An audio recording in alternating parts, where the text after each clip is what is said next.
Hi ඔන්න ඉතින් කාලයකට පස්සේ අදත් මම ලස්සන අරුත්බර ගීතයක් අරන් ආවා ඔයාලත් එක්ක රස විඳින්න.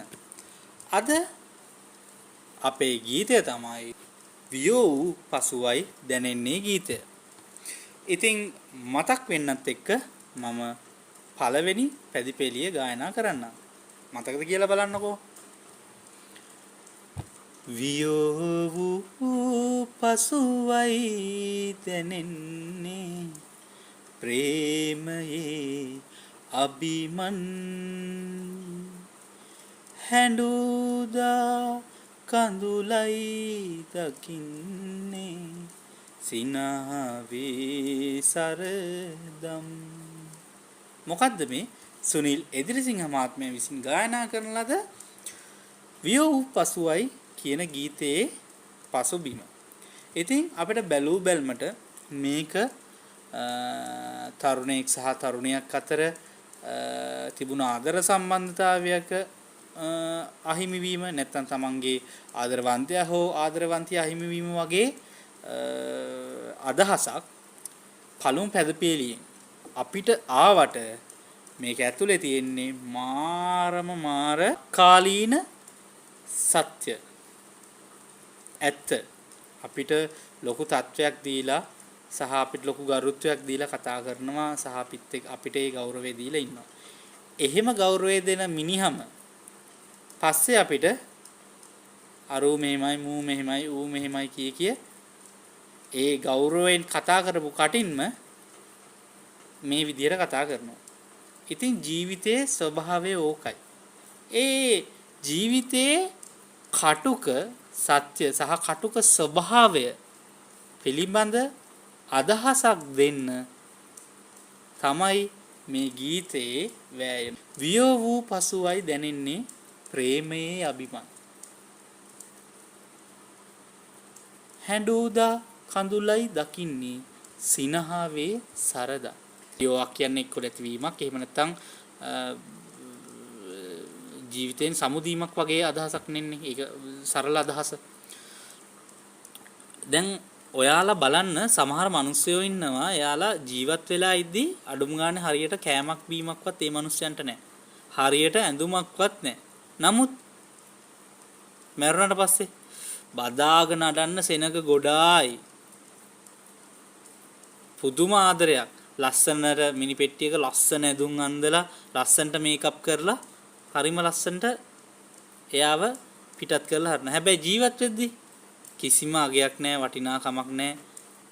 බලන්නේවත් නැහැ, අඩුම ගානේ මේ මනුස්සයාට කෑමවත් නැහැ. ඔහොම තත්ත්වයක් තමයි තියෙන්නේ. ඉතින් අපිට ළඟින් ඉන්නකම් අපි අපේ වගකීම් සමහර විට පැහැර හැරෙන්න පුළුවන්. අපිට අපි දෙන්න ඕන ආදරේ වුණත් හරියට පෙන්න ගන්න බැරි වෙන්න පුළුවන්. හැබැයි ඒ කෙනා ළඟින් ඉන්නකම් අපිට ඒක අගයක් නැහැ. අපිට දැනෙන්නේ නැහැ. නමුත් එයා අපෙන් ඈත් වෙලා යද්දී අපි කොච්චර මෙයාට ආදරය කරලා තියෙනවද? අපිට මෙයාට සාධාරණයක් කරන්න පුළුවන් වුණාද කියන එක දෙපාරක් තුන් පාරක් හතර පාරක් සමහර විට ජීවිත කාලයම වුණත් අපිට හිතන්න වෙනවා. අපි පසුතැවීමෙන් ජීවත් වෙනවා. ඉතින් ඒ වගේම තමයි ඒ වියෝවත් එක්ක නැගෙන කඳුළු වැටෙන කඳුළු දකිද්දී සිනහව සරදම් කරනවා. මොකද්ද මේ කියන්නේ? මේක මහා ගැඹුරු අර්ථයක්. මේක දෙපැත්තක් තියෙනවා අපිට හිතන්න. අපි ඒකනේ මේ සාකච්ඡාවක් තුලින් බලාපොරොත්තු වෙන්නේ. මේක කියන්නේ සමහර විට ඔයා හිතන්න මේක ලියපු රචකයාම තමයි මේක ඇත්ත දන්නේ. නමුත් අපි අපේ අදහසට අනුව මම කියවනේ සාහිත්‍ය කියන්නේ ආනන්දයෙන් ප්‍රඥාවට යනවා. අපි දකින සමහර දේවල් ඒකේ අභිබවා යනවා. අපි සිතන දේවල් ඒ විදිහටම නෙමෙයි. අපි කියමු දැන් ගීතයක් 50 දෙනෙක් 50 විදිහකට බලන්න පුළුවන් ගීතයක්. ඉතින් මේ මගේ ਵਿਚාරය ගේන්නේ මම දකින විදිහට. හරි? මේකේ පළවෙනි අදහසින් එන්නේ මට දැනෙන විදිහට අපි ඒ යම්කිසි පුද්ගලයෙක් ජීවත් වෙද්දී අපිට යාට සලකන්න විදිහක් නැති වෙන්න පුළුවන්. අපිට හරියට ආහාරයක්වත් නැහැ, කන්නවත් නැහැ. එයාට ඒ ආදරේවත් ලැබෙන්නේ නැහැ. නමුත් එයා මිය ගියාට පස්සේ බදාගෙන අඬනවා, වැළපෙනවා, දඟලනවා, එයාගේ ಗುಣ කියනවා, වර්ණනා කරනවා. හැබැයි ඒ මලමිනියට ඒව දැනෙනවද? මලමිනියට ඒක ඇහෙනවද? වටිනවද? ඉතින් අපි යම් කිසි පුද්ගලයෙක්ට යම් කෙනෙක්ට අපේ ආදරණීයන්ට එයා මැරුණම මොනවා කරත් වැඩක් නැහැ. අපි එයා ජීවත් වෙලා ඉදි තමයි එයාට සලකන්න ඕනේ, එයාට ගෞරව කරන්න ඕනේ, එයාට ආදරය දෙන්න ඕනේ, එයාගේ ඕනෑ එපාකම් ඉටු කරන්න ඕනේ. ඉතින් එහෙම ඉටු නොකර මේ මිනිස්සයා මැරෙන වෙලාවට අපේ ඇස් වලින් කඳුළු වැටෙද්දී හිනාව හැංගිලා බලන් ඉන්නවා. හිනාව සරදම් කරනවා. අනේ අකෝ මොනවද මේ උඹලගේ බොරු වැඩ කියලා හිනාව ඒ කඳුළු වලට විහිළු කරනවා කියලා පළවෙනි පැදිපෙළේ කියනවා. දෙවෙනි පැදිපෙළේ ඉවුරු දෑලේ හිඳ බැලූ විට ගඟ හැඩයි කදිමයි දියට වන් විට එවන් ගඟුලම බිහිසුනුයි ඡණ්ඩයි. මොනවද මේ කියන්නේ? අපි ඉවුරකට වෙලා ගඟක් දිහා බලද්දී හරිම ලස්සනට ඒ ගඟයිනේ සීතලත් එක්ක හුලම් පාරත් එක්ක හරිම නිස්කලංක ශාන්ත පුදුම සැනසීමක් අපිට දැනෙනවා. හරිම ලස්සනයිනේ ඒක. වතුර වැඩි වෙලා ඡණ්ඩ වෙලා ඒ වතුර පාරත් එක්කම වතුර පාර දෙකට දාලා ගිහලා ගම් වතුරත් එක්ක ගස් වෙනත් කුණු සහ මඩ ජලයත් එක්ක ඒ ගඟ ගලද්දී අර ලස්සනට තිබ්බ ගඟම මොනවා වෙලාද අපිට පේන්නේ? විහිසුණුයි ඡණ්ඩයි කැතයි. ඉතින් අර ලස්සනට තිබුණු දෙයම ආයේ අපිට මොනවද වෙලා තියෙන්නේ? අනේ ලස්සන අනේ කදිමයි කියලා ලස්සනයි කියලා අපි අපේ කියන කටින්ම අපි කියනවා අපෝ බිහිසුණුයි ඡණ්ඩයි කැතයි. හරි නෑ එහෙම. ඉතින් මොකද්ද මේ ගීතෙන් කියන්නේ? අපි තුන්වෙනි පදපේලියට යන්. හඳක් නැතිදා අහස් තලයට තරුව දෙයි සැනසුම්. පුන් පොහොදා එවන් තරුවම ලබන්නේ ගැරහුම්. මොකද මේ කියන්නේ? හඳ නැති දවස්වලට අපි අහස බලද්දී අපිට අහස ලස්සනට පේන්නවන්නේ. අපිට අහස ලස්සනට දිස් වෙන්නේ තරු හින්දා. නේද? අපි අහස දකිද්දී ඒ තරු වලින් දෙන රශ්මියත් එක්ක අහසේ වලාකුළුත් එක්ක ඒ දෙන සැනසීම කොහොමද කියලා බලන්නකො. අපිට ඒ තරු තමයි අනිත් හැම දවසකම එළිය දෙන්නේ. හැබැයි පුන් පොහොදාට තරුව නෙමේ අපිට වටින්නේ හඳ. නේ?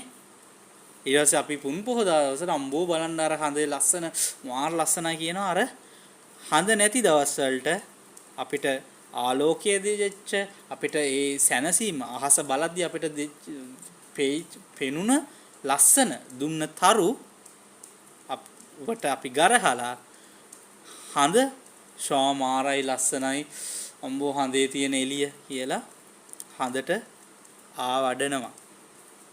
තරු වලට ගරහනවා. අපි ඒ තරු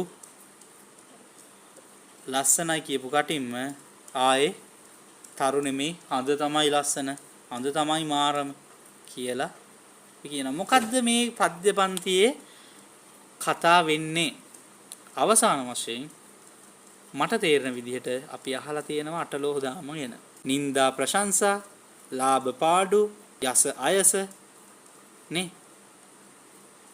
ඒ වගේ ඒ අටලෝහ දහම මේ ලෝකයේ තියෙන දේවල්. එතකොට අපි මේ දේ සියල්ලම දැනගෙන ප්‍රශංසා කරන කටින්මයි අපිට නිඳා කරන්නේ. එතකොට මේ ලෝකේ හැමදාම ප්‍රශංසාවක් නැහැ, නින්දාවක් නැහැ. මේ ලෝකේ හැමදාම සැපත් නැහැ, මේ ලෝකේ හැමදාම දුකත් නැහැ. මේ ලෝකේ හැමදාම සතුටක් නැහැ. මේ ලෝකේ හැමදාම දුකක් නැහැ. එතකොට අන්න ඒ අටලෝ දහමට අනුව ජීවිතය හැඩගස්වාගෙන ජීවිතයේ තේරුම් අරගෙන මේ අටලෝ දහම කියන මේ සත්‍ය අවබෝධ කරගෙන ජීවත් වෙනවා නම් ඔබට ඉතා සතුටින් තෘප්තිවත්ම ඔබ මේ ලෝකයට ආපු කාලය සහ ඔබගේ අවසානයේ තෙක් ඔබට සැනසීමෙන් ජීවත් වෙන්න පුළුවන්.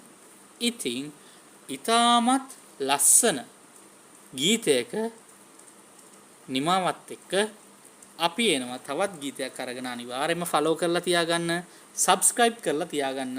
ජය වේවා.